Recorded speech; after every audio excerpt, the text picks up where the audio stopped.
সদস্যের সাথে একটু আগে আমার আলোচনা হলো। আমরা অচিরেই আমরা দুইজন মিলে একটা স্থান নির্ধারণ করেছি, স্থানটি গোপনই থাক। আমরা দুইজন মিলে একটা ডিও লেটার দিয়ে আমরা যত দ্রুত সময়ের মধ্যে পারি সম্ভব আমরা বগুড়া একটি ফুটবল মাঠও চালু করবো ইনশাল্লাহ।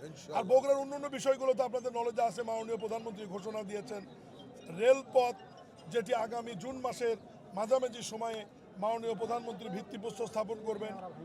এই মাসের দ্বিতীয় সপ্তাহে বিমানবন্দর চালুর জন্য, আন্তর্জাতিক বিমানবন্দর চালুর জন্য কার্গো সুবিধা সহ পাইলটের ট্রেনিং সেন্টার সহ উচ্চ পর্যায়ের একটি প্রতিনিধি দল বিমানবন্দর পরিদর্শনে আসবেন।